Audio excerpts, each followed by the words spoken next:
Hey guys, what's poppin'? I'm back, ready to talk shop again.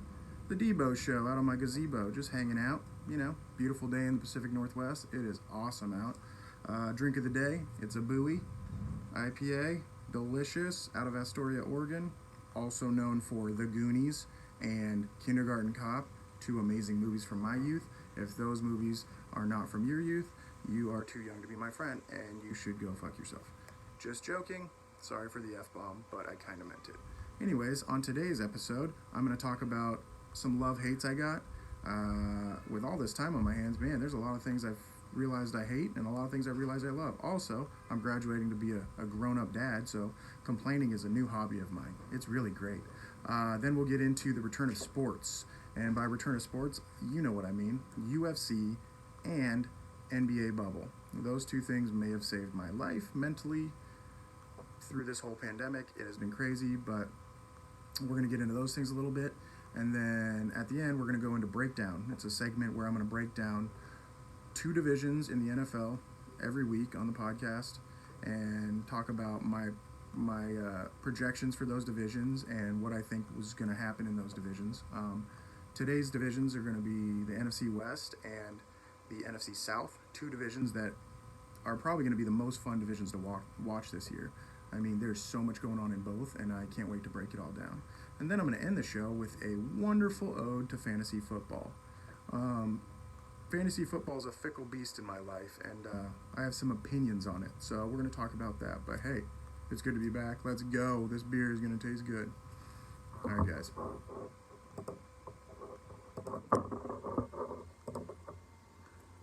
You want to know what happens when you have a lot of time in your life to analyze everything almost too thoroughly?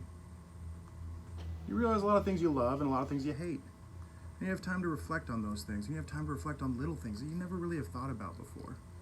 And that's what this segment's about. Love hates. Like right now, I hate the fact that I'm sitting on my patio and the sun is hitting my foot. And I'm probably going to have a sunburned foot. That's not good. I didn't expect that to happen. It's a little thing. Just another one to add to the list of bad things that happens every day. But I made a list of a couple things I've realized lately that I love and I hate, and we're going to talk about them. So, you know, in the spirit of love, let's start with love. You know what I love? I love long summers. I love long, warm summers in the Northwest. These summers here are so understated, and so many people don't know about them. A Pacific Northwest summer is better than anywhere in the world. That's my opinion, but my opinion's probably right.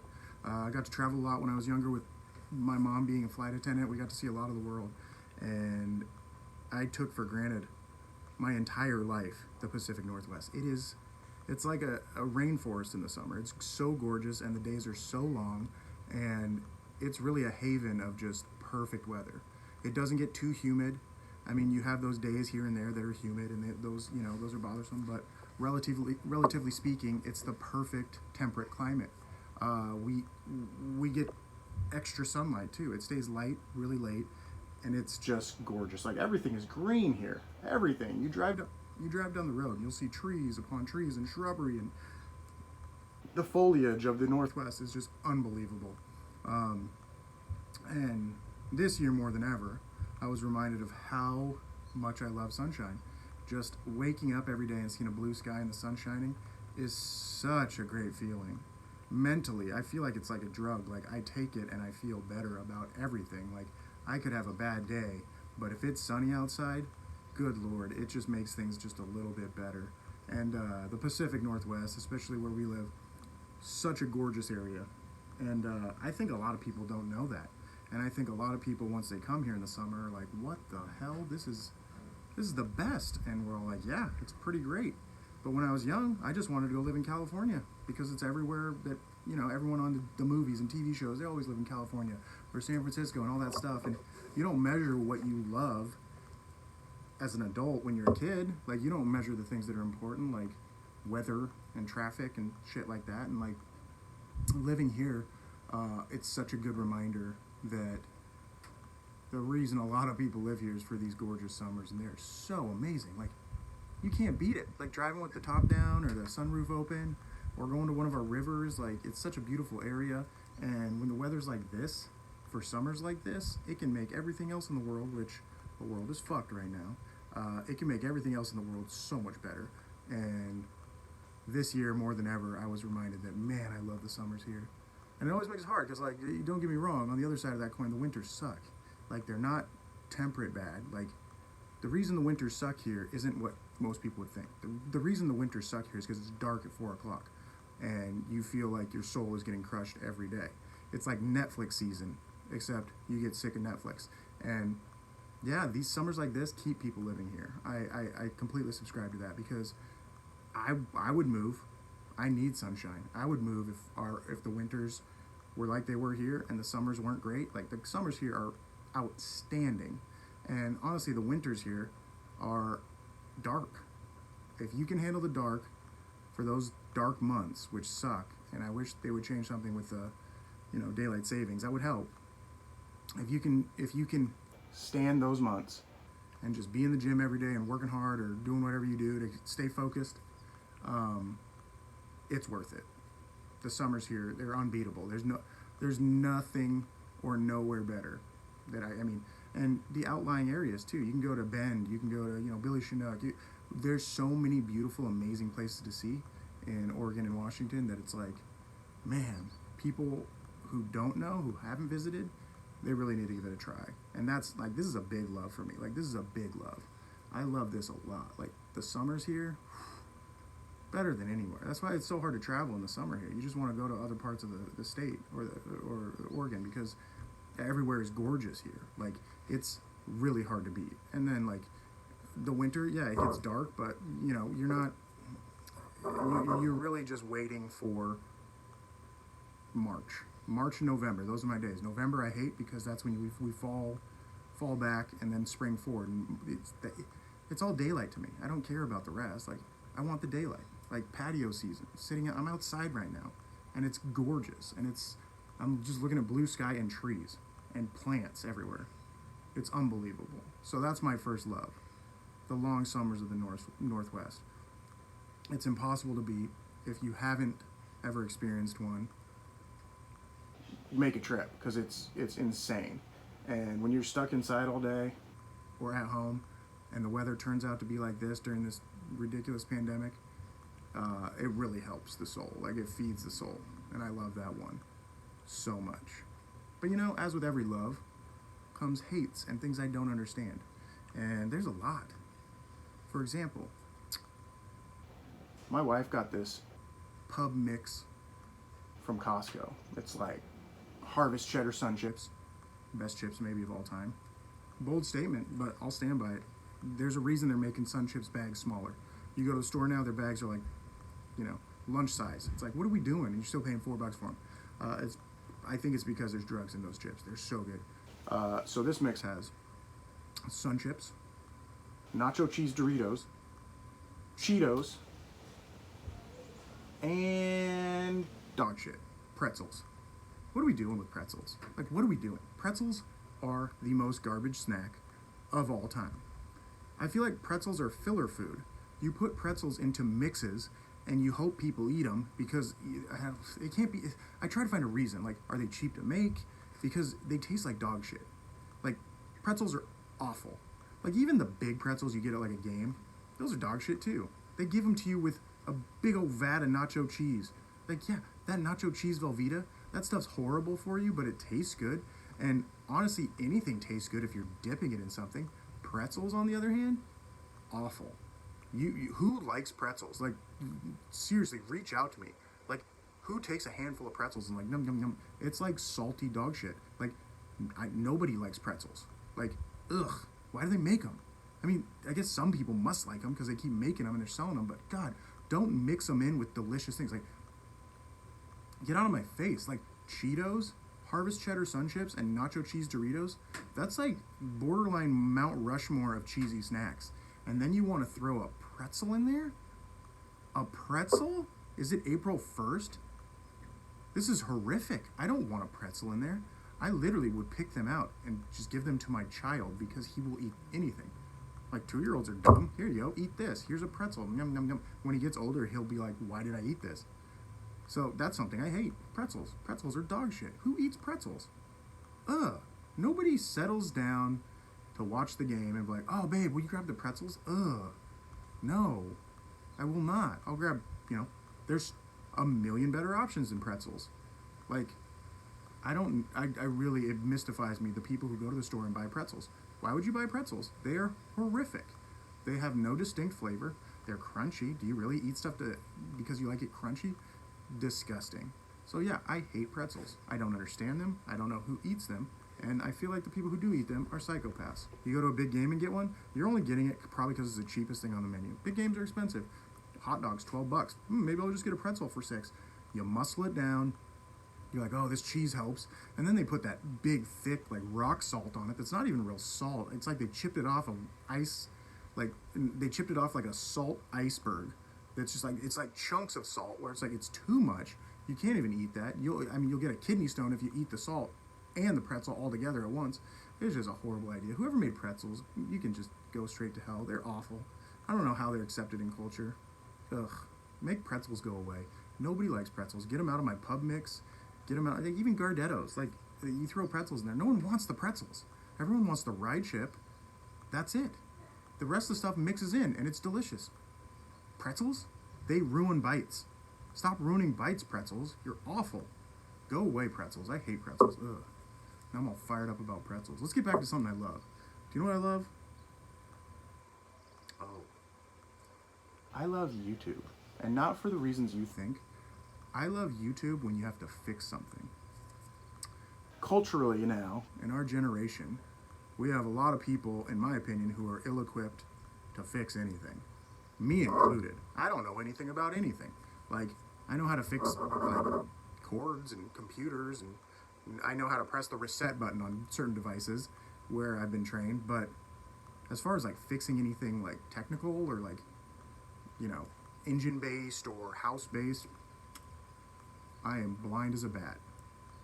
So YouTube, this wonderful, humongous site, that has all kinds of content and entertainment on it, has been a source of great relief for me because there's literally a instructor to fix anything you need. Any problem you have, there's someone on there telling you how to fix it. Guaranteed.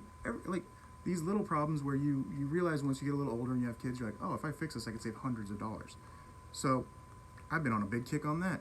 YouTube just gives you free training and instruction on how to fix issues that you could, face in everyday life. My alternator went out, fixed it. Heating element on my dryer, fixed it. Refrigerator, fixed it. Like, all these things that our dads fix, we can fix because we have dads telling us how to do it now. It's awesome, and you should try it.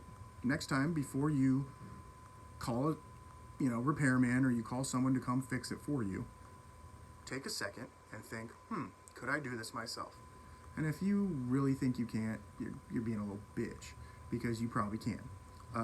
Then convince yourself not to be a little bitch, pull your pants up, and search on YouTube. It's insane how most of these problems we face in our life are so easy. Like these technical home fixes, they're so easy, but we're scared to try. I've really gone down a rabbit hole of just like, okay, this will save me hundreds of dollars. When you can get like a tangible quote of how much it'll save you, and you realize like, oh, if I call a laundry repair guy, it's going to cost $500. And they're like, the part you need is $50. And then you look at that and you're like, holy shit, I could do this myself for $50. Not always easy, but if you follow the instructions it's like building Legos for adults. And I found it saved me thousands of dollars, and I love it. I love it so much. Because now when something breaks, I am less likely to panic, and I'm more likely to be like, all right, let's see what YouTube has to say. So you know what, YouTube? I love you for many reasons. Like, YouTube, obviously, everyone loves YouTube. It's YouTube. Like, for fun reasons, yeah, but for problem-solving reasons, YouTube is fucking legit. I love YouTube because you can find answers to your questions. There's a lot of dumb shit on YouTube of just idiots unwrapping presents and all kinds of stuff. But those ones that get like, 20 views or 30 views, those good people posting those videos trying to help other people fix their stuff and save money, angels in disguise. So I love YouTube for that aspect. I mean, don't get me wrong, YouTube, you go down the YouTube rabbit hole, it's so fun. You can go down a YouTube rabbit hole entertainment-wise for hours and, look at the clock and be like, what have I done? But When you need to solve a problem and you don't know who to ask, search YouTube. I promise you, you'll find something that'll lead you in the right direction. And you know, sometimes maybe you'll find something that you can't fix on your own, even with YouTube, but it has been an amazing asset for me to find ways to fix things, and has saved me thousands of dollars. I promise you that, and I love that because we have many resources at our fingertips that we just don't even know, or we're too afraid to try. It's insane. Like we're in a society now where we're very comfortable being comfortable. So if something uncomfortable happens, we immediately default to we need to get someone to fix it right away. It's like, why don't you try to fix it? If it's problems, it's good to be self-sufficient. And I think it's important too, if you have kids, to teach them that it's like, don't panic. You can make it work. You can find a way. And that's why I love YouTube, because it has given me an outlet to fix problems on my own. Technical problems around the house. Like, I'm not looking for, marital advice on there, but YouTube, that's why I love YouTube. Love it for the other reasons too. Really love the entertainment value of it. Love all that. But man, I love YouTube because it helps me fix shit around my house and saves me money, which is a practical reason as an adult to love YouTube. So there you go. That's why I love YouTube. Oh, that felt good. This is a whirlwind of emotion. Like going from negative to positive, man. Maybe I should just do all the negatives first next time and the positives in the end, because I'm getting mad and then I'm getting happy. It's like the culture of the world right now. I'm like, I gotta fight back against this negativity with love. But alas, we're at another negative. And this negative is more like, I just don't get it. I don't have as much experience with it. Unlike pretzels, which I still eat them. They're just the garbage that's mixed in with my good food. But this next one is boba tea. Who the fuck drinks this stuff? What is this stuff? This seems like one of those things people do to fit in. Like, oh yeah, I drink boba tea, it's good. No, you don't. Like, there's little slime balls in the bottom, and the straw is huge. And what are we doing? Do those slime balls taste good? I've tried it once, and it was disgusting. It was disgusting. Just the texture and the weirdness of it, I just don't get it. I'd love someone to explain to me what it's about. Like, why do you drink boba tea? I think people drink boba tea to be seen with boba tea. Like, hey, look, I'm drinking boba tea. I'm cool. Oh, what's that? Oh, it's boba tea. See, there's jelly in the bottom. Shut the fuck up. Nobody cares. Drink something good. Boba tea. Why do I need jelly balls in the bottom of my tea? And why is the tea always creamy? Maybe I just don't know enough. I'm pretty sure I don't. I am a very opinionated guy.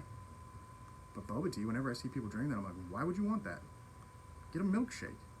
Not something that tastes good that people will ask you about. Get a milkshake. Milkshakes are delicious. Why do we change things? I'm sure there's some amazing historical significance to it that I've completely glossed over, and I'm a complete asshole right now, but I still don't get it. I don't care. I'm an American asshole. It's ingrained. I don't understand boba tea. It looks like dog shit. Tastes like dog shit. And why do people want it? Like jelly balls in the bottom of tea. I really don't see the appeal. And most of the time, I don't think, it's not like you crush the balls, right? To make it taste better? Like, what are we doing? What are we doing? It's like what, rich white girls drink to be cool. Oh, I got this chai boba. Shut up. I don't like it. I don't like not knowing about stuff. But if anyone knows why people like boba tea, or if they actually drink it for a reason, like, oh, this is culturally like an after, like if it's like an after dinner drink, or like a before dinner drink, or a dessert drink, or something like that, let me know, because I want to know. I just don't understand it. Or maybe I just haven't had one that's good. Also, texture is important. With food, can we talk about texture for a second? Like, nobody really likes the texture of Jell-O. It like confuses your whole digestive system. Like, oh, are we eating this or are we drinking this? I don't know. Let's just smush it around in our mouth. It tastes kind of good. It's like gooey Kool-Aid. Like, it's sugary nonsense that's in your mouth that you don't really know how to eat. You don't know when you should swallow it or when you should chew it, or it's just crazy. So like, why would I want that in a drink where I know how to drink a drink? I know what to do. You suck it up through a straw. But like, do we want people to choke? Like, boba tea just seems like a hazard. Like, do people really drink it when they're thirsty? Because it seems like an obstacle course for your mouth. Like, oh, this is a yummy, yummy drink, and now here comes a gelatin ball that'll get stuck in my throat and I will die. Fuck boba tea. I don't get it. It's stupid. Like, we're just playing games now. We're lazy. Like, we're so comfortable in this country. We just We make up food, and we make up tasty treats that are like, we need this. No, we don't. We have all the bases covered with food and drink. We don't need anything else. Just like, I'm never surprised by the food we see coming out and the drinks we see coming out. Like, go to Vegas if you want a crazy drink. You can get like a margarita with a slice of pizza on it. It's insane. And bees landing on my head. What the fuck? I don't like bees either. But boba tea. I don't get it. I'm not closing the door on you yet. I just need a lesson in boba tea, I guess. I just don't understand why you would want to choke on Jell-O while drinking. Seems like a white girl thing. A young white girl thing. I don't know. It's just stupid. But anyways, I'm going to transition that into another love. You know what else I love? I really love this new trend that is coming to the forefront. And unfortunately, it's a byproduct of the pandemic, but new movies coming out on demand. We are in a transitional phase with media right now, and it is awesome. Like, I haven't watched it yet. Mulan just came out, and I like the idea of we can release movies on demand, but just charge a premium until they're released regularly, right? So like Mulan is like $30 to watch on demand, like you were going to the movie theater. Listen, you go to a movie theater and watch Mulan, you're not spending less than $30. So now you have it in the comfort of your home. You have it in the comfort of your home, and you can watch it on your couch. Which, listen, I get the idea of, well, the experience of a movie theater is great. Okay, what experience of the movie theater is great? You go into a room with a bunch of assholes, some of them talk, you don't really want to speak up because you don't want to make a scene, but it infuriates you because someone's like, making a comment after every stupid thing that happens in the movie, and then someone says, shut the fuck up, and you're like, yeah, I love that, and then the other guy's like, calm down, and it's just always something like that. So that you like to go into public and watch movies in a shitty theater on a big screen? Sure. Granted, there's new movie theaters now that you can go sit in and watch the movie and get a premium version where you sit in like Lazy Boys and you get nice food, but it's all overpriced anyways. It's a dying market. It's like Blu-rays and DVDs. You know what? Give me the option at least. Keep movie theaters, but let me watch a movie in my own home. Granted, I have a big fucking TV and it's great.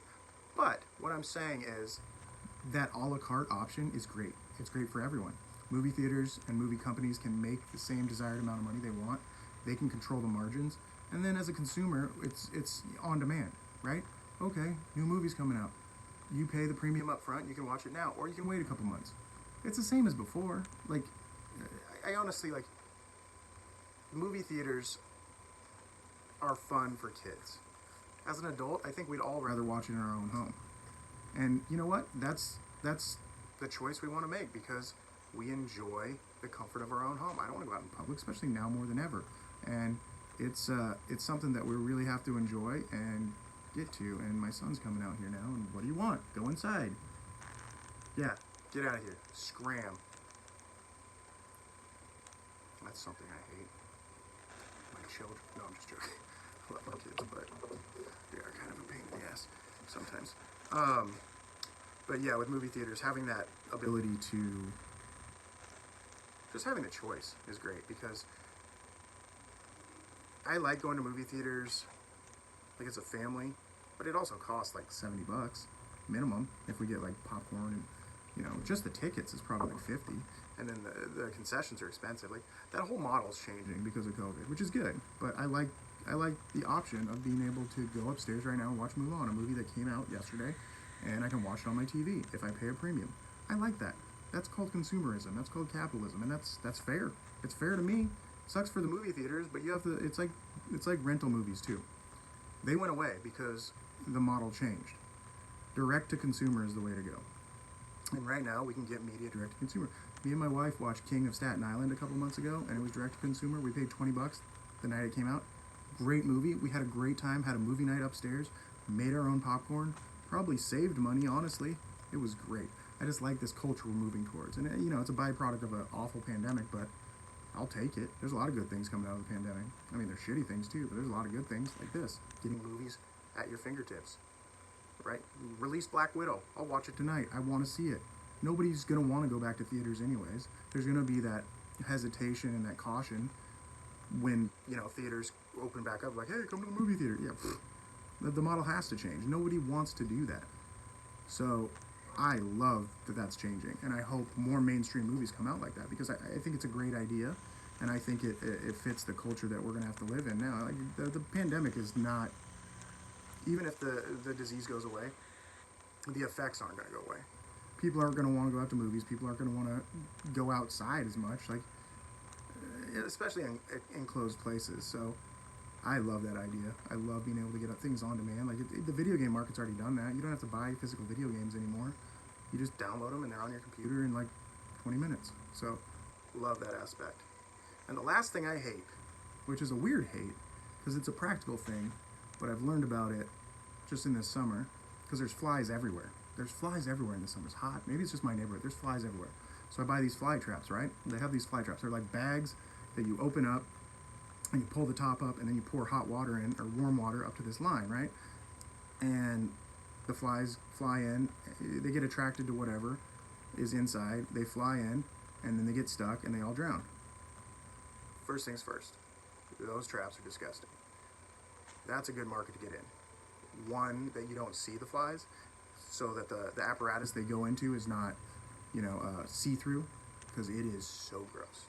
After about a week, you have maggots in there and everything, but that's not the part that sucks the worst, because you can hide them. The part that sucks the worst is the smell. These fly traps have this smell about them that is so pungent and atrocious. I don't know what they put in those little packs that you dump in the water and stuff. It's literally the worst smell you'll ever smell. So you have these fly traps which serve a purpose. Like in my backyard, I put them up around the gazebo, right? And try to get them to catch the flies that are always flying around, because it's annoying. I barbecue back here and they spill, they'll get all up in it. But you get these wafts of straight nut butter smell that's just horrific, and it's counterproductive to what you're doing. Like, oh, I want to catch flies, but you know what? I also don't want my backyard to smell like butthole, and fly traps smell like butthole. I haven't found one yet that doesn't smell. It's just, eyes were open to it. It's like, what a weird marketing ploy. It's like, hey, these will catch your flies, but they don't mention they smell like absolute dick. And man, I mean, it's almost not worth it. I almost want to have flies around instead of having to deal with this horrific wafts of smell. But I've just moved them to the far end of my yard, and God, it's so gross. But I mean, also they're sitting in the sun and they're just dead, rotting insects. Man, some sick shit. And that's like the stuff I pay attention to right now. Like, there's so many things in my life going on, and those are some of the love-hate. So there we go. All right, on to the next. I just want to talk about the return of sports, which was something I think we all needed. We don't need to go into detail of why this year has been insanely awful, and just I think a learning experience for everyone involved, good and bad, not to take things for granted. And I tell everyone, I think two things that this world runs on, at least America from my perspective, is church and sports. If you can't do those two things, that's therapy for a lot of people. And when everything got canceled, you saw everyone start getting pissed off, and that, it's a scary place, because people have to get in touch with some emotions they haven't dealt with in a while. So losing sports was brutal, and I missed it immensely, and I didn't even know how much I missed it. And, albeit like watching sports, but also playing sports. Like, I play football and basketball with friends, recreationally, a couple times a week. It's a big part of my life, and it's a good stress reliever to go play some ball and just have some fun. So, like, when you're at home all day and you can't go anywhere and you don't have any of those creature comforts you're used to, that's a tough transition of life. You're trying to figure out what to do and what to occupy your time, and you don't realize that those things calm you down. Like, long day of work. You know how many people I know? Oh man, long day of work. I'm just gonna watch the game and probably go to bed. It's like, that game is just a real therapeutic and like healing moment for a lot of people. From like, you can let shitty days wash past you when you can just watch a game. So with that being said, man, the two leagues that have done it the best, bar none, bringing sports back, are the UFC and the NBA. I've talked about the UFC a little bit in the past already. They did a great thing. They got an island, Yas Island, out in Abu Dhabi, and they flew everyone out there. Immense testing. They pretty much have been doing events They took a little time off. They canceled some events, but they've been doing them pretty much throughout. And you know, the health protocols, they've set the bar high because with Yas Island they isolated, but after that they've been doing them all over the country, and it's amazing because they have this giant roster of fighters, and they've insulated them from this disease, so they don't have to have the same risk, and they can compete safely with the right steps in place, which they have done, which is amazing, and it's kind of set the blueprint for other leagues.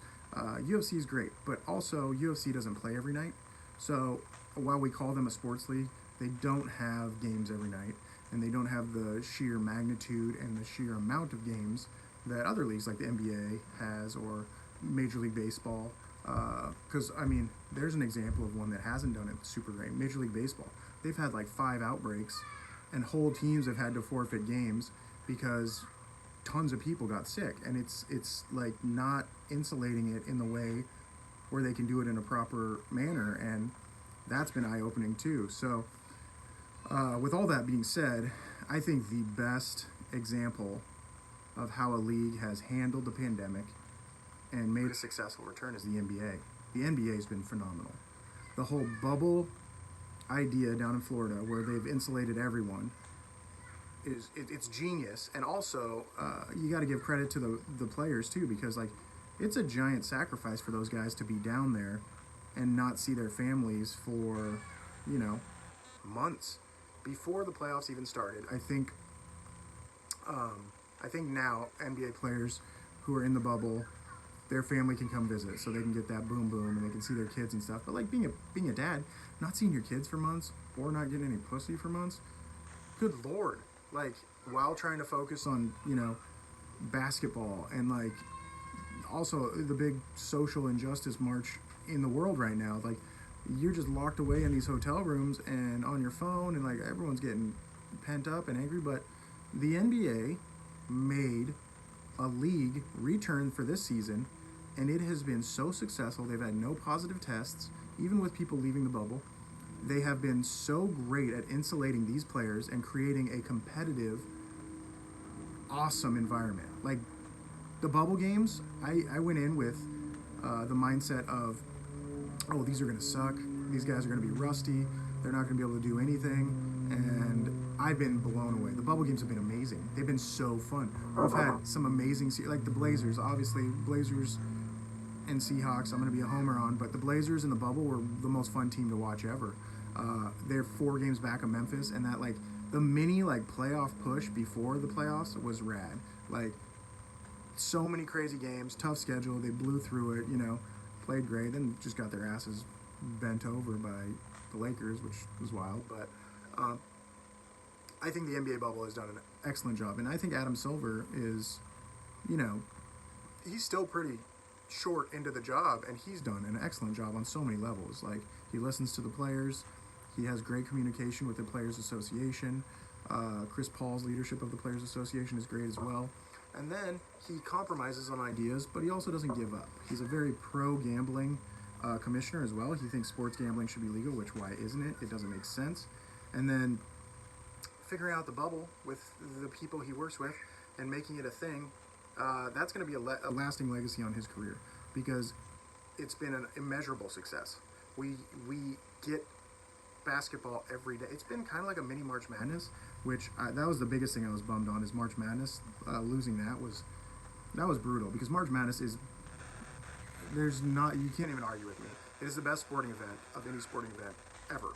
It's endless basketball for 4 days, and then every weekend you have tons of games to watch, and there's such parity where you have players that are unheard ofs that become superstars and they win contracts, like Steph Curry and Davidson.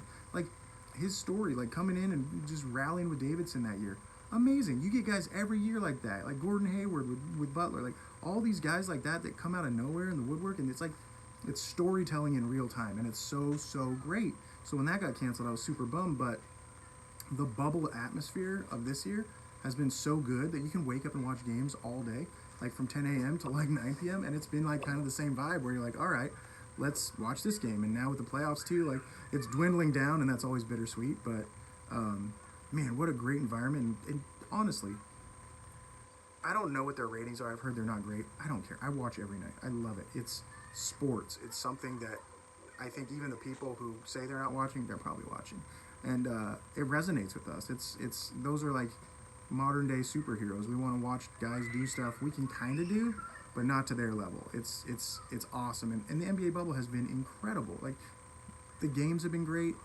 the storylines have been great, and it's only getting better. That being said, let's get into a little bit of the who's left in the NBA and the playoff push. It's been very strange because the Blazers played good to get into the playoffs, but then injuries bit them, and they matched up with the Lakers, who they didn't play good at all in the bubble. And after Game 1, a lot of people were thinking, "Oh man, this series, Blazers are going to go 7." But man, the Lakers are big and they're fast, and if they make shots, they're going to be hard to handle. Also got a little bit of home cooking. I'm gonna be a little bit of homer there. They got a little home cooking, but losing Zach Collins hurt.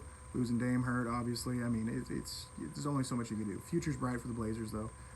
Lakers lost to Houston last night. Interesting matchup there. I think it's going to be just like the Portland series, though. The Rockets are really small and fast, but the Lakers are giant, and they will make adjustments. And there's going to be a game where the Rockets, get out-rebounded by 20 or 30, and that might be the rest of the series. Like, the Nuggets, they squeaked by the Jazz in the first round. Jazz looked great. Donovan Mitchell is a bona fide star. So is Jamal Murray. They both balled out, and it was a very fun series. I mean, they were up 3-1 on the Nuggets, and the Nuggets have always been one of those, well, at least for the last couple of years, kind of like a foundational top 4 squad in the West. Joker is a beast, and Jamal Murray, and they have good defense, and now they have, the young kid, what is his name, Porter, who he's going to be a stud. And they didn't look like they played good at all, and they somehow rallied and came back and beat the Jazz in an epic 7-game series. Like, you can't be mad at 7-game series. That's awesome. And then like I was just talking about Houston and Oklahoma City. I mean, Houston starts that series 2-0, and I mean, Oklahoma City, nobody thinks they should even be in there. Oklahoma City is like, they're a ragtag group. They have good players, don't get me wrong, but they don't really have, they have Chris Paul, superstar, maybe a little older, great player, yeah, but arguably could have won the series. And who would have thought James Harden would make a defensive play to save a series? But I mean, the fact that Oklahoma City pushed Houston to 7 games is crazy, because Houston's supposed to have all this firepower. And granted, they didn't really have Russ for a lot of the series, but he's one of those guys to me that I'm just like, I've never really liked Russ. I think if he played a different style, he'd be more beneficial to the team, but all those stats don't need to go to him. If he just shot less and passed more, he could be better, just my opinion. Still an amazing player, all-timer, but it was like Melo back in the day. Like, Melo now with the Blazers is my favorite Melo of all time. I hated Melo, because all he was a selfish elbow jump shooting guy before, and he wanted to lead his team through him instead of being like a second fiddle, and I think that's why he wasn't in the league. But him coming back to the Blazers and buying in, one of my favorite stories of this year. I love the guy. I want him to retire a Blazer now. He's my favorite addition we've had in a long time, because he bought in. He respects Dame. He respects CJ. He respects Nurk. He respects the team he's on, and he knows where he fits in. And he is an impact player still. He can still get 20 and 10 a night. And he's working with guys, though, for the first time, which I saw. And he's not being selfish and shooting stupid shots. It's like an introspective Melo, and I love that Melo.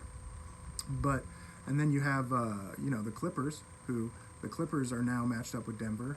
And the Clippers are a weird team, because they, on paper, have all the tools to win. Like, 2 superstars. Kawhi Leonard, who he might be getting to the point where he's a little overhyped, but it's coming. I think it's going to come down to the Clippers and Lakers. The Lakers are playing the Rockets, and the Clippers are against Denver right now. And Denver won last night, so it's 1-1, and they could easily win. But I don't know. Kawhi Leonard, he's a winner, and they are deep. The Clippers are deep, and they know how to play when they need to play. So, I mean, I think everyone kind of wants to see the Battle of LA as well, right? Like, it's been interesting, but Kawhi hasn't played primarily that good, and it's an interesting storyline. And the West is pretty competitive, but I think the Lakers will come out of it. Lakers or Clippers or Denver. I don't think Houston really has a chance, but if they do, that'd be sweet too. I just love the parity, right? And then over in the East, what the heck is going on in the East? The Miami Heat are like world beaters now. An underrated team that came in and they knew exactly how good they were, and they played great defense, and they're up 3-0 on the Bucks right now. How's that happening? The Bucks were like one of the favorites to win it all. Unbelievable. So you got the Heat out in the East, and the Celtics are, I mean, they're just legit as all hell. Well coached, talented. Jason Tatum's a stud. Brown, that kid is just like putting up 30 as a sixth man, kind of like. Jaylen Brown's a beast, and then if they can get Gordon Hayward back, he got hurt, but they were playing with him. I mean, they're a solid squad, and they're matched up against, the Raptors, who they lose Kawhi Leonard, and they're still like one of the best seeds in the West or in the East, and they are crushing it. It's the whole bubble. I love it. It's so freaking crazy. Like, you have all these unexpected storylines, and you have all these people playing right now that are just, granted, they're all millionaires, and that's the one thing people throw out. Like, oh, they have all this money. It's like, look, though, nobody, I don't care how much money you have in the world, it doesn't matter when you can't see your family or your kids. Like, there's a big impact to that. So these guys out there balling for the cause, and they're earning their money this year. Don't get me wrong. I love it. But, I feel for them, too. I want their families to be able to come visit, and I think they can now, so that's good, because we're going to see a lot of videos of, like, kids seeing their dads again and tear up, and our houses will be dusty. It sucks. But my main thing is, like, the NBA bubble has been immensely awesome, and it's been a great comeback. I don't know how they're going to do next season, because I've heard it starts in December. Like, that's a quick turnaround, and I'm not sure they're going to be able to make that happen, but I'm down. I mean, just keep the sports going. And we're a week away from NFL football. Like, I mean, that sense of normal life coming back is great, but man, the NBA bubble has been incredible. I think my prediction for the NBA bubble is I think the Lakers are going to win the championship for Cobes. And I think I'll actually root for that. I know it's horrible to say, but if there's any year you want the Lakers to win the championship, it's this year for Kobe Bryant. Legend. Rest in peace. Get a big Kobe banner up there. It'd be sweet. But, I also like the craziness of everything. I like the upsets. Like, the fact that the Heat are up 3-0 on the Bucks right now. I bet that series goes 7, and it's going to be wild. But it's just so great to have it back, right? It's so great to be talking about this and not everything else happening in the world. So that's the comeback right there. Sports comeback. What a thing we all needed. And it's so good to just turn on the TV at night and have something on. Like last night there was fights and basketball. The UFC and the NBA, I commend you. You guys are my dogs. Keep it up. And thank God we got sports back. All right, it's breakdown time. I'm going to break down 2 divisions in the NFL for this season, give my predictions, and my perception of what's going to happen.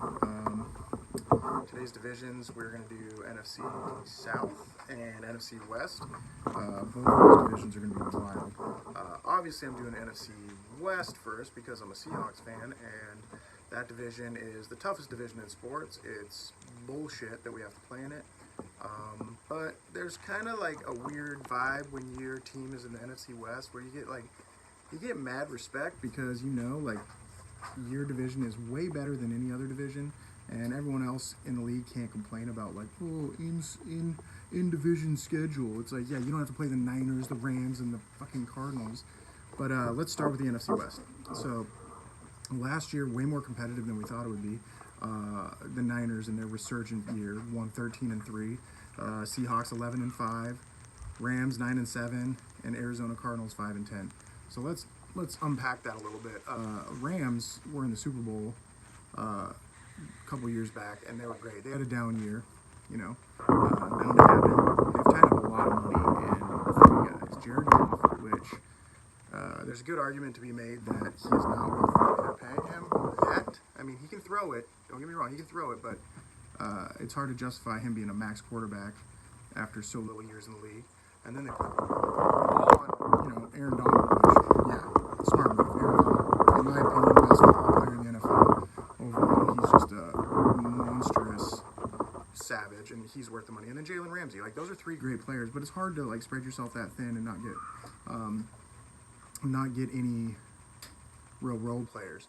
They had Gurley kind of take a step back. Very weird. Gurley was, the best running back in the league by far. the year prior. Last year, there's rumblings that he had knee issues. Nothing was ever confirmed. The coach, Sean McVay, said he's not on a snap count, but they weren't using him. Like, he got touchdowns last year, so he had, relevant fantasy stats for some people, but he definitely had a down year. And now he's with the Falcons, and they're going to be interesting as well. But the Rams this year, I'm not sure what to expect. I know that every team in the NFC West is probably a top 15 team in the league. I feel like that's a fair thing to say. The Rams defensively, their secondary just needs to get better consistency. They need to work with Jalen Ramsey, and I think he came in mid-season and they didn't really have time to build rapport with him. And he is, in my opinion, top 3 corner in the league. He's a savage, but I think the Rams are going to be trouble. And as a Seahawks fan, I see all these teams that we're probably going to split with. It's annoying. It's so annoying because we have 6 games. If you're in that division, you're playing 6 games against top 10 teams, top 15 teams. I think last year every team in that division had a top 10 strength of schedule. That's absurd. So 4 of the top 10 teams were in our division. Obviously, you got the big dogs at the top, the Seahawks and the Niners. The Niners won the division last year in a very close, contested division. Honestly, a surprise season from the Seahawks because no one expected them to get that good. But even more of a surprise from the Niners. They started the season, with I think 8 straight wins or something like that, and they had a turnaround, I still think they sandbagged a couple years ago when they lost all those games with Garoppolo and he got hurt, and then they got Nick Bosa, but that's another story. The real team of this division that I think we'll be talking about is the Arizona Cardinals. They're going to make strides this year. Kyler Murray is a stud. They have some crazy receiving cores out there now. DeAndre Hopkins is in the Cardinals. It's like when I saw that trade, first of all, the Texans may be the worst franchise in sports. They trade away anything good and they get nothing good back. I mean, Brandon Cooks for DeAndre Hopkins, or what are we talking about? Come on, Texans. Anyways, send them to our division in a different team. So now, good Lord. So DeAndre Hopkins, Larry Fitzgerald, Christian Kirk, those are their wideouts. And they're going to be a savage team to play against this year. And they only won 5 games last year. But that was, Kyler Murray's rookie year. He is like a little Russell Wilson. And if he refines some things and stuff this year, it's going to be trouble. And that's just what I'm saying. In this division, it's like every team can beat every team. There's no clear-cut winner. And in this division, you can flip a coin. Obviously, I would bet on the Seahawks or the Niners to win the division. But every team in this division plays each other super hard. It's almost like it's a rivalry game every time they play. It's crazy. Like, there's no better game in football, in my opinion, than Niners-Seahawks. Both teams are legit as hell. Russell Wilson is, in my opinion, the best quarterback in the NFL. And when I say that, I mean total package. Like, is Mahomes maybe better throwing the ball? Well, I don't even know. I don't even think he's better throwing the ball. But with his feet and his legs, there's some guys who get credit for being the Chiefs quarterback, like Mahomes. Is he a great quarterback? Absolutely. But does he play in a division like the NFC West? No.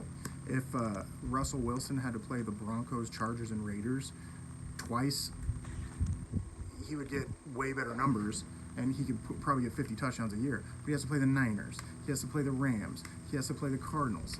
That's where you get Buda Baker.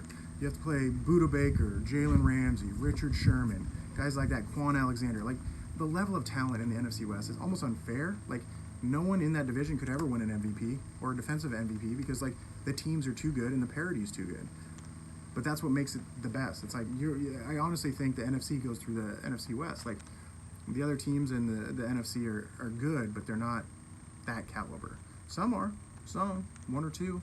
But, I would not be surprised if every team in the NFC West won 10 games next year. Wouldn't be surprised. And it's annoying because the division race is always down to the last game. Always down to the last game. It was last year. It was epic. It came down to the 1-inch line with the Seahawks and Niners. And, Seahawks get in on that touchdown, they win the division. They get a first-round bye. The Niners won. They won the division. Did they get a first? I think they got a first-round bye. But it was just the parity there. It was so crazy. So the NFC West, a couple things I want to talk about. 49ers, going to be good again. Their biggest weakness in my eyes is Jimmy Garoppolo. If he makes a stride this year and he doesn't get the yips, because sometimes, if you get pressure on him, he throws up ducks, and it's concerning. but it's fixable. He's still young. He's the leader of that team. It's fixable. He's doing what he can with an amazing defense, probably the best defense in the NFL. They're insane. They're stacked, and they're going to get Quan Alexander back, who he came back late last year from a shoulder injury, I believe, and he's an amazing linebacker and a stud anchor for the middle there. Richard Sherman had a great year, but I think he's exposable. We saw it in the Super Bowl. He's not great in man coverage. In that scheme, he's phenomenal. He's probably the best zone cover maybe ever. But the 49ers are going to be good. Their running game, we'll see. They need some better running, and they're a little weak at wide receiver. That being said, they have the best tight end in football in George Kittle. He's a stud. He's an even better blocker than he is a pass catcher, and he set the record for tight end yards last year. He's absurd. I love him, and he loves pro wrestling. So, I mean, yeah, you hate it when your arch rival has someone that you just love on their team, but you also learn that, like, once you have Russell Wilson on your team, that's kind of the norm. People are like, I hate the Seahawks, but nobody hates Russell Wilson. It's like George Kittle. Same with a lot of, like, I mean, Nick Bosa, Jimmy Garoppolo. It's like they don't have that guy. The one guy they have that I dislike used to play for us, which is, Richard Sherman, because he's an asshole and everyone knows it. But he's serviceable asshole, right? Every sports team of all time, great one, has had that guy. They have the Draymond Greens, the Dennis Rodman, the guy who is a good defender, but he talks a lot of shit and gets in people's head, and there's that impact to it. So, Niners are going to be good.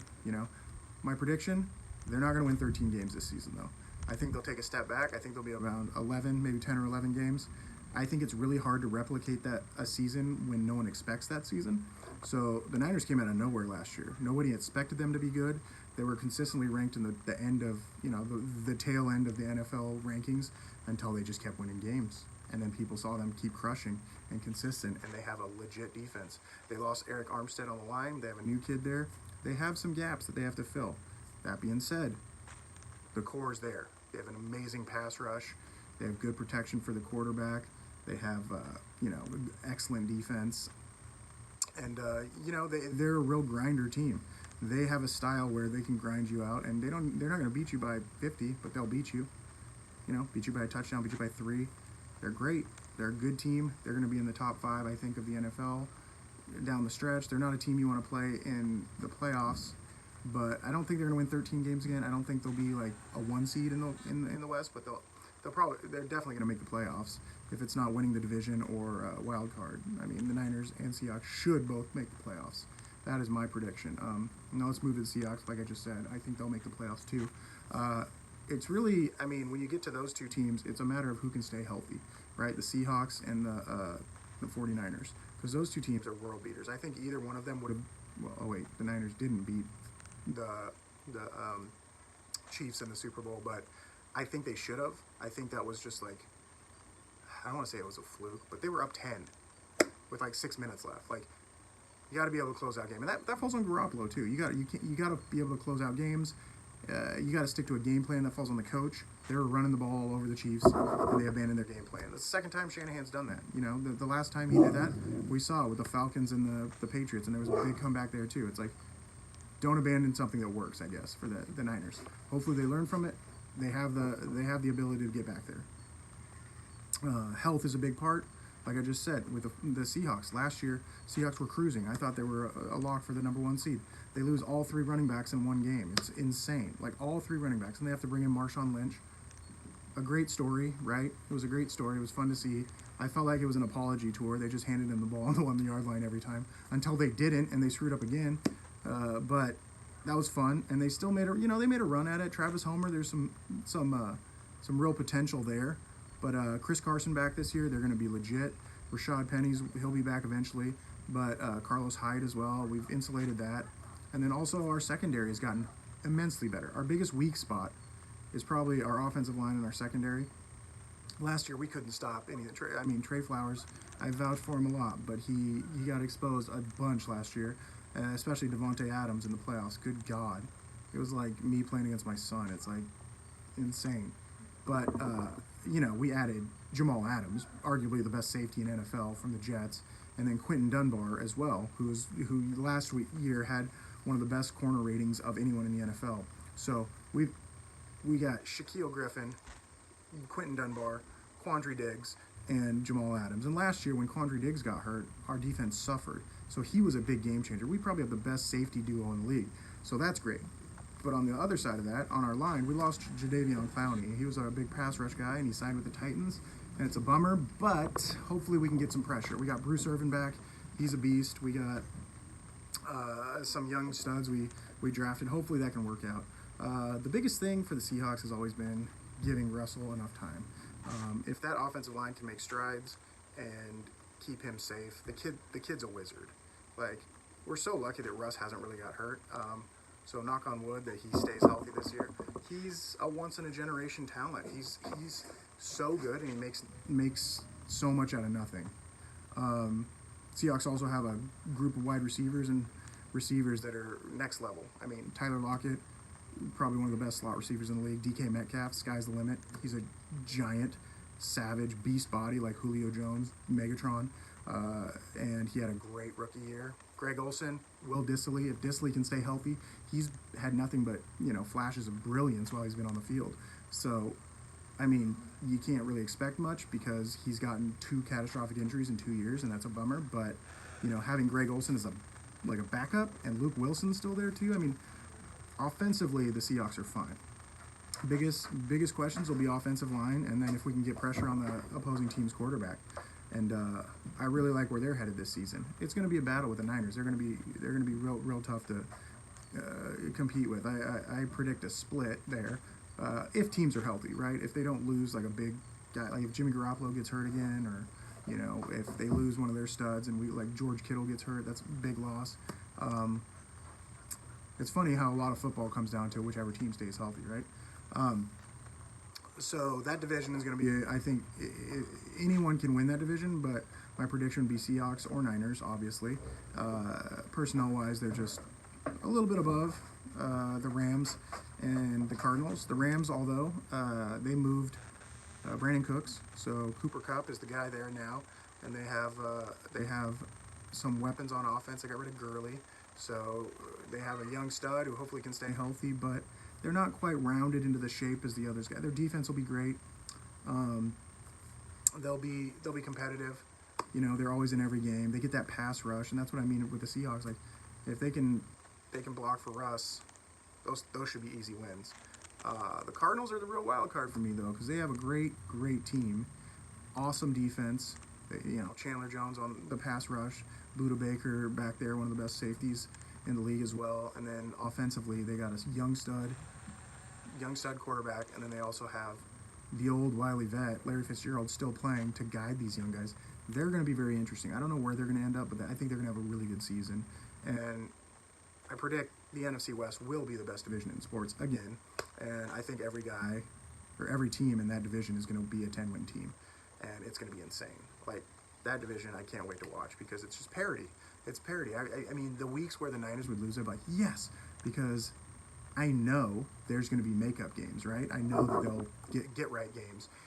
And I know we'll have those drop games. So I'm excited, cautiously optimistic for this season, because I think the 49ers and the Seahawks have a legitimate chance to win the Super Bowl.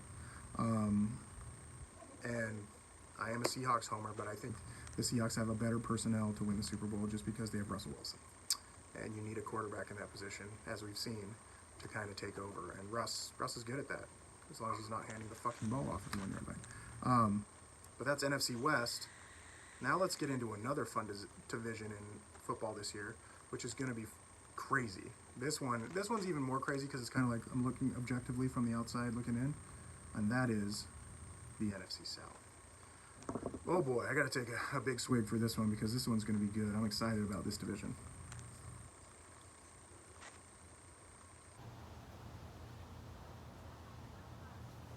Oh, that was delicious.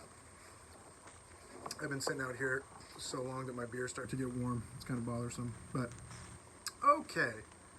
NFC South. This is another fun division because there's a lot of studs in this division. And something big happened this offseason that has totally changed the complexion of that division. And so let's go down the list. Let me explain to you who's in the NFC South, just in case you don't know. You have New Orleans Saints, good team. Atlanta Falcons, Tampa Bay Buccaneers, and Carolina Panthers. So let's go down the list of these teams. New Orleans Saints, awesome team. I mean, they got Drew Brees, all-time great quarterback. Michael Thomas, in my opinion, the best technical wide receiver in the NFL. Ability-wise, I mean, he's still top 4, but I don't think he's better than Julio. Game-changing, but like the guy doesn't drop anything. And he's just, you can count on him 100% of the time. He gets like 10 catches a game. It's insane. He's so good. And you have Drew Brees, and then you have the versatility of Taysom Hill, who they're kind of working in there, who's this like hybrid Lamar Jackson, bigger running, throwing guy, which, can we take a side note and say, how fun is that, running quarterbacks like Lamar Jackson, Taysom Hill? Whenever they do stuff like that, I'm like, this is great, because it's a nightmare for defenders to plan for. They don't know how to stop a guy like that. They have Taysom Hill, they have Drew Brees, they have Alvin Kamara, who I'm worried about a little bit right now, because I was reading the other day on the internet, which can't tell a lie, that he got an injection for an SI joint inflammation in his lower back, which that's something I've struggled with, which this doctor was saying they don't do injections for that. It's generally an easy fix for me. So I go into the chiropractor, they line me up, but you feel out, but I could still go play basketball and stuff, but you'd be sore afterwards. So that back, it worries me that he might have a more serious back injury. This is all conjecture. I could be wrong. Like, I'm not a doctor, but I follow some doctors, some sports doctors on like Instagram and stuff, and this guy went on a post and said that they generally don't do that. He's worried it's something more severe. And then with the contract holdout, which, by and by has been okay, because both sides have talked like, oh, we want to get this done. Like, when contract holdouts are bad, and when they're good. This one's good. Little question mark with Kamara, though. I'm a little worried, but when he's healthy, top 5 running back. And then you have Drew Brees, Michael Thomas, game changers. Good defense, too. They play in a dome. I don't really know why teams can still play in a dome. It doesn't seem fair. You have teams who play, like Green Bay. Like, they play in the Arctic tundra in the winter, and then you have teams who can just play in a dome all year. I've never understood how that's fair. Like, isn't that arena football? That's another question. Maybe that'll be on a future love-hate. So the Saints, they'll be close to the top of the division. They always are every year. Hall of Fame quarterback. He's winding down a little. We'll see if the transition happens, like if he gets hurt again and Taysom Hill has to come in, and how they're going to work that. But the Saints are always there, right? They're always there. It's fun to watch because they're always there. And then you have the Falcons. 7-9 last year, down year, really down year. They it just felt like a off year for them. They have all the talent in the world. Like, they are a loaded team. They really are. Like, their lineups are insane. Well, they have Julio Jones. Let's talk about that first, because Julio Jones is a monster. He's, in my opinion, the best wide receiver in football. He has that freak kind of like big body, kind of like he can go up and get any ball kind of deal, and he's a monster. Matt Ryan, great quarterback, loves to throw it deep. Does he have issues with picks and indecisiveness? Sure, but their running game has never been that great, and they've always had Devontae Freeman, he's just a dud. I just can't. I've drafted him too many years in fantasy football and been disappointed, because good Lord, he just is, 1 week he'll do great and then the next week he won't touch the ball. It's just, so they have Todd Gurley this year. If he can have a bounce back year, Todd Gurley on the Falcons is a nightmare. I mean, their team is built to score. And they have Dan Quinn, the Seahawks' old defensive coordinator, so their defense is good too. They always have a good pass rush. I'm not super fluent on their secondary, but, they generally outscore their opponents. They're not looking to beat you with defense, and that's a team that's capable. I mean, the Falcons are always in the mix. 7-9? No, they're not going to have another 7-9 season. They'll be in the mix around 10 wins this year, and it's going to be crazy to see, because that division is wild. They have the Falcons, the Saints. That's a great game. When that game comes up on a Saturday, Thursday night, Sunday, you want to watch that game. That's going to be fun. That's gunslingers. Those are game changers. Hall of Fame players playing. And then we have the Carolina Panthers. Carolina Panthers, I'm not expecting much from. They have the best running back in football, in my opinion, and Christian McCaffrey. That kid is amazing. 1,000 yards and 1,000 rushing 1,000 receiving yards and 1,000 rushing. Only 3 players in NFL history have done that. This kid's he's a monster. And the crazy thing is, he's undersized, but he still runs through tackles, and he's so fast, and he's just a game-changing player in this league. has ever seen. Like, I love that kid. He is so good. I got him in a dynasty league. I'm never letting him go. He is a game changer. That being said, quarterback is an issue there. They got rid of Cam Newton, which I thought was a little bit crazy because he got hurt, and they fired their coach, Ron Rivera, who is a great coach, which is crazy because your quarterback gets hurt. How's that on the coach? Like, it's really hard to judge a season and fire someone when, their quarterback gets hurt. I think Cam Newton still has a lot to prove, and I think he'll play good. He's on the Pats now. We'll see. Maybe he sucks, maybe not. But, I mean, to fire Ron Rivera because you lose Cam Newton is crazy. Cam Newton's been to the Super Bowl. He can sling it. He's a good player. I don't know how the Panthers will do it this year. They were 5-11 last year, but they lost Cam Newton. Once you lose your starting quarterback, it's like, I mean, what do you do? Like, it's kind of like tread water and hope that the backup can do good, but, I mean, generally that's not the case. Like, if it is, there's this breakout star who comes out, but that wasn't the case with the Panthers. So I'm going to look at their depth chart real quick just to see, because I'm not super fluent on them. Yeah, so they got Teddy Bridgewater from the Saints. Now it's all coming back, and he played great when Drew Brees got hurt last year. So I'm rooting for him. So it's Teddy Bridgewater at QB, and you have Christian McCaffrey, and you got like bloopers. You got Christian McCaffrey, you got DJ Moore, he's a stud. Robbie Anderson, he came over from the Giants, he could be good. Curtis Samuel, I mean, good, but are they moving the needle? No. I would imagine this team to struggle again, probably be in the lower half of the league and, everything. I mean, I think it's going to be easy for them to stack the box. And I don't know, there's a little bit of an unknown to see if Teddy Bridgewater can make them relevant, because he can throw the ball. He is a good quarterback, just with some horrible injuries that, man, if injuries weren't part of sports, some of these guys' careers would be way different. Like Teddy Bridgewater, what a great comeback story. I hope he makes something out of it, because that division is tough, and he doesn't have that many guys to throw to. But if you also think that his, the running back Christian McCaffrey had 1,000 yards last year receiving, that 1,000 yards still goes to the quarterback. So that'll be fun to watch. Like, a lot of screen passes, and it'll also be fun to watch how people defend that. All right, let's see. That's 3 teams, right? Oh yeah, there's one last team in that division, and things have changed for them. That team would be the Tampa Bay Buccaneers.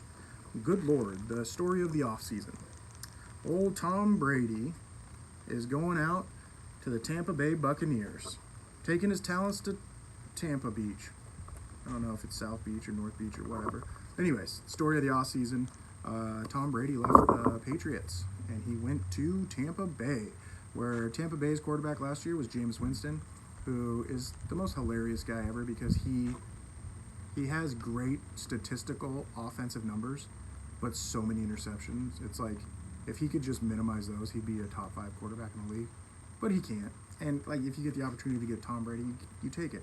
So they release Winston, they get Tom Brady. So Tom Brady comes into an offense that has, when he got there, Mike Evans, stud. Chris Godwin, stud. I think both guys were in top 5 in receiving yards last year. Insane. They also have O.J. Howard, the tight end, who's a monster. And then Tom Brady's like, I'm going to call my old buddy Rob Gronkowski to unretire and come play with me in Tampa Bay. So his starting lineup, like his receivers, he's got Godwin, he's got Evans, he's got Gronk, he's got O.J. Howard, he's got endless people. It's reminiscent of those 2011 Patriots, the 18-0 team, where they just had Welker and Moss and Gronk and Hernandez and crazy talent everywhere, where it's like he can throw to anyone, and the dude can still sling it. He's 43, but he's got a great long ball, and he's a pocket passer, right? If he plants those feet, he's gonna throw a strike. So if that wasn't enough, Leonard Fournette gets cut this week from the Jags for God knows what. There's always been a story there where he's kind of a headache, but signs with the Bucs. So now he's got Leonard Fournette, potentially a top 5 wideout or running back. you know, the Bucks. It's so funny because when moves like that happen, the team's always like, oh, our starter's still Ronald Jones or whatever. Or our starter's still, you know, Jared Stidman, and it's like, no, it's not. Come on, like, you know, you're going to start Cam Newton, and you know you're going to start Leonard Fournette, and you're just doing lip service to the guy who's there, who's worked his ass off. Fair enough, but all these guys are paying. It's a meritocracy. Whoever does the job best is going to get the playing time. And you know what? Leonard Fournette is a bowling ball beast.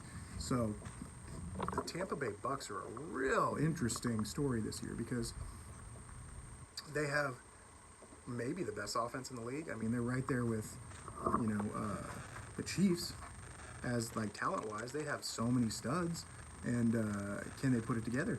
That's the thing. Can Tom Brady stay healthy? Can their defense stop anything? I mean, honestly, if you're the Bucks, all you have to do is focus on defense. Those defensive coaches, I bring in everyone. I bring in the best coaches everywhere. I try my best to get any free agent stud. They should have got Clowney. If they had the money, I don't know if they have the money, but if they can get their defense to be competitive and just competent, if they can be competent on defense, even if it's allowing like 20 points a game, they're going to score a shit ton of points. They are. They're just going to score a shit ton of points. I don't even know about their strength of schedule, but they're going to score a ton. And they're going to be that team that scores a ton, and then they go up against a good defense, and they're going to have trouble. But they have so many weapons, they're going to make matchup problems for most teams. That being said, every good offense runs into a good defense, and we all know the narrative. Look at my dog. Hey, buddy. Just peering over. He's joined the show, ladies and gentlemen. Buddy Marie. But you know the narrative, right? Like, good defense wins championships. But then there's also that thing where you hear it in basketball where they're like, good offense beats good defense. Yeah, it's sayings, but generally, good defense is going to win championships. You got to have a comparable defense and something that can compete. And that's the real jury. I think everyone's excited to see Tampa Bay's offense get rolling because the offense is fun to watch, but it's going to be interesting to see if they can stop anyone, because defensively last year they were okay. They were +9 on defense, but I don't know their personnel well enough this year to know if they'll be good on defense this year. I know that's their weakness, but you know, they were 7-9 last year, and now they have Tom Brady and Gronk and Leonard Fournette, so those are upgrades, and we'll see what happens. As far as the division goes, you have the Saints, you have the Bucks, and you have the Falcons. The Bucks are a wild card. They could easily win the division. Like, I don't know. Like, we don't know. It's a super team put together. Super teams often don't work. Then you have the Falcons and the Saints. Obviously, I would think the Saints will win the division. They're consistent. They play in a dome. They've been there before. They have Drew Brees. But Tom Brady, he's a winner too. And he's going to be down there playing against the same teams. And they're going to have a real shot to win that division. Falcons, I think, will stumble along the way. But, you know, that division could be very competitive. The Bucks, the Falcons, and the Saints could all be at the top of that division fighting it out at the end. And I expect that. I'll pick the Saints, but if the Bucks sneak in there and get it, I wouldn't be surprised. It'd be a good story for Brady. I mean, imagine if he comes out of the West to play in the Super Bowl again, that'd be insane. But in no way do I think any team from this division is going to the Super Bowl. No way. I'm not giving them a shot. They lack the defensive grit, I guess. Like, there's only, seriously, I'm a homer, I guess. Seahawks and Niners, they have that same gritty defense that they grind games out against each other. It's just grinder games. One big play can change the whole game. And in the NFC South, I see a lot of offense. I don't see a lot of defense. You know, the Falcons, the Saints, and the Bucks. The Panthers, too. Christian McCaffrey, like, there's points to be scored. That's a fun division to watch. But at the same time, I don't know, you know, it's like the Phoenix Suns back in the day with Amari Stoudemire and Steve Nash. It can be a fun division, but that doesn't mean they're going to win championships. They'll score 100 points, but, you know, when it comes down to, like, brass tacks and buckling down and be like, all right, we got to get a stop on the goal line. It's like, those aren't the teams I'm looking for. Like, those aren't the teams I'm like, oh, what defense do you want to stop someone on the 1 yard line? I'm going to go Seahawks Niners over probably anyone. Those crazy safeties, those crazy linemen, they're going to jump over the pile. They're going to make a stop. Defensive stoppers are crazy. I mean, if you can get defensive points too, that's huge. But I'm going to pick the Saints, but if the Bucks sneak in, I would not be surprised. I think the Falcons will be in the mix too, but probably at third. And then the Panthers, we'll see. Man, if the Panthers win the division, that'd be insane, but more insanity the better. That's my breakdown of the NFC South and the NFC West. We've done both.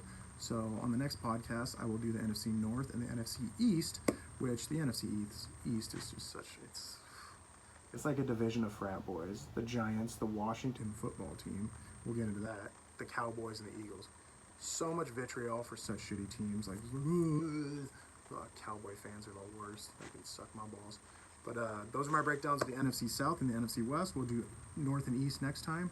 And yeah, keep talking football. We're about a week away. And it's going to be amazing. My ode to fantasy football. It's not really an ode. It's more my bittersweet take on fantasy football now, being 37 years old.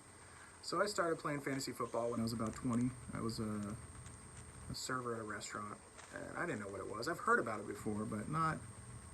I didn't really watch that much football back in high school. I really didn't. I watched, basketball. I was big into basketball. I played soccer and track. I would watch periodically, but I wasn't as into it as I am now. Like, I didn't really understand much of it. Like, I knew the sport, but I was doing other stuff, probably exercising, because dad bod. So I started playing in a 20-man league at my work, Big L's, and now I know that a 20-man league is insane. And this was 2011. That 20-man league, I got Tom Brady and Randy Moss. It was the perfect intro, because if you don't know about that season, they had like 23 touchdowns combined with each other. I think it's the record for a receiver to quarterback touchdowns still. And I got both guys in a 20-man league. Insane. Like, you should win the league because of that. They were insane. They carried me every week. I mean, they went 18-0 that season, remember? And I went 9-0. And then I ran into the dreaded collusion. Oh no, not collusion. Yep, collusion. You realize that people are shitty in every aspect of life. And two of the managers there made a trade that was absurd. And I ended up losing to one of them in the playoffs. And after he traded, I think it was like prime AJ Green and Carson Palmer. Like, it was just an absurd trade where one's my GM, what am I going to say? But it was for tickets to a Seahawks game. So I was like, it's fucked up that you're doing this. But I'm like, I'm a young kid. You don't care. Needless to say, that guy got fired later on. Karma works. But that was my intro to fantasy football. And I loved it. It was a good intro because I got two of the best players ever in a season. And it progressed from there. Started my own league, been in many other leagues. But here's my thing with fantasy football. Back in the day, fantasy football was so fun. It was so much fun. And don't get me wrong, it's still fun. But I would spend countless hours on my computer just researching. Beep, beep, beep.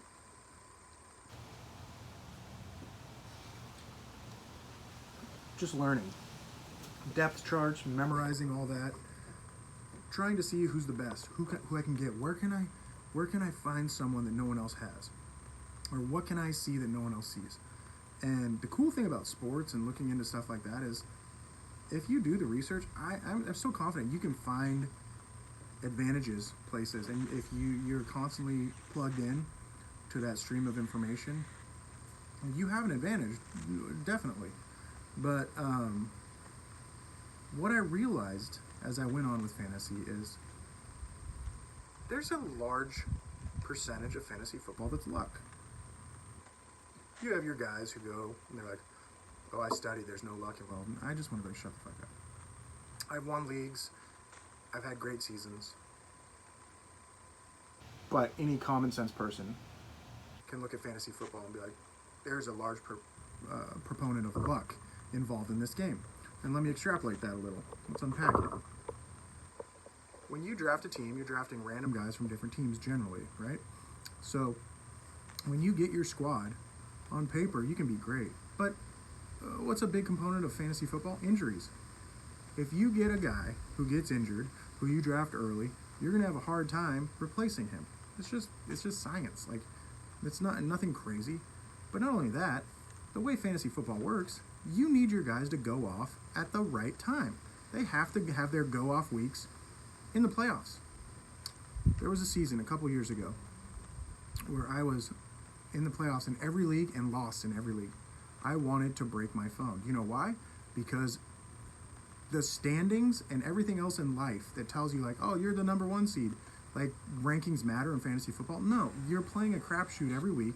It's red or black, and hopefully you get the color you called, because you want your guys to go off, you want your guys to stay healthy, and they have to go off at the right time. That's the biggest part about fantasy football. Make the playoffs and then cross your fingers.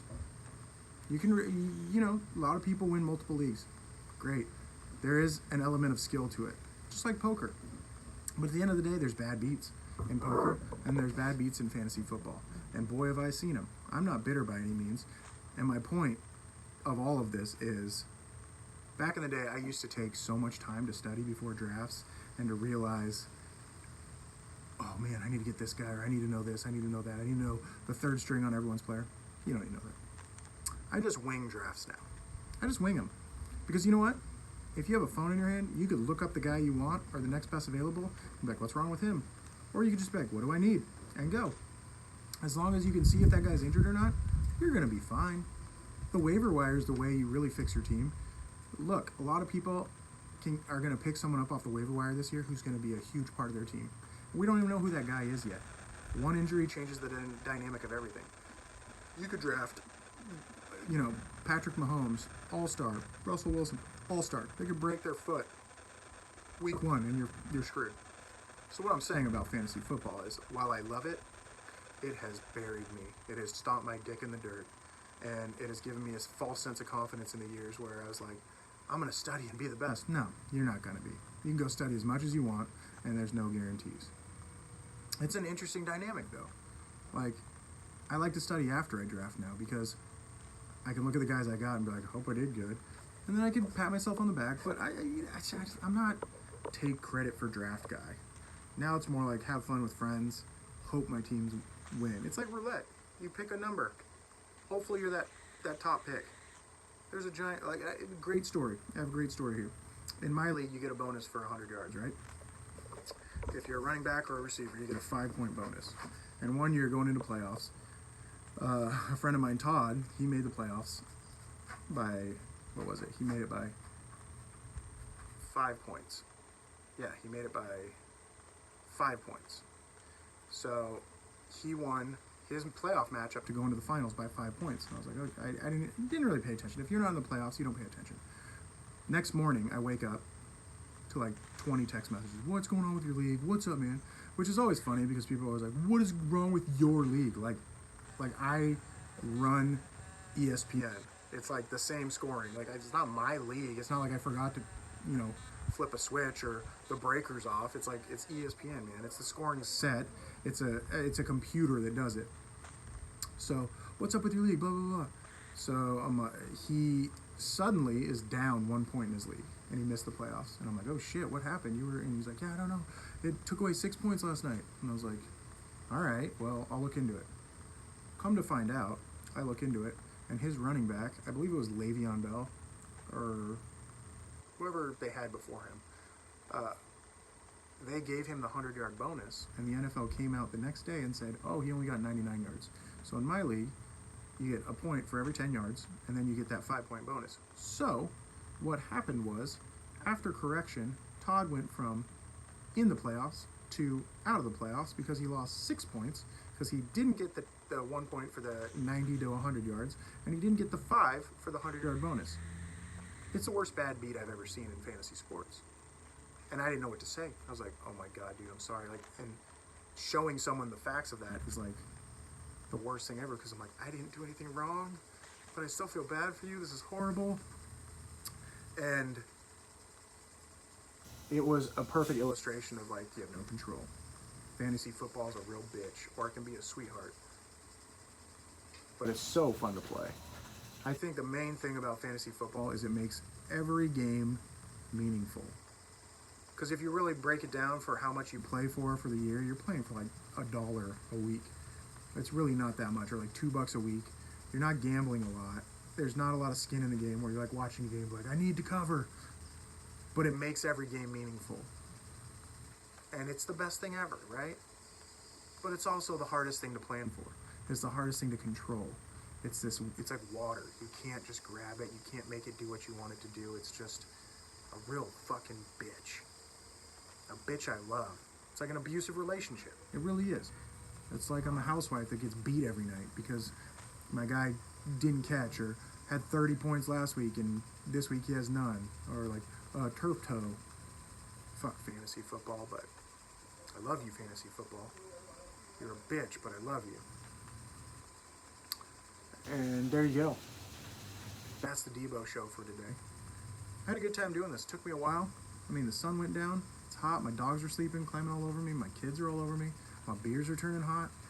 But man, this felt good to talk again. I'm going to watch some hoops. I'm going to do a live hoop watch. I'll record that and release it later tonight as well. Love you guys. See you soon.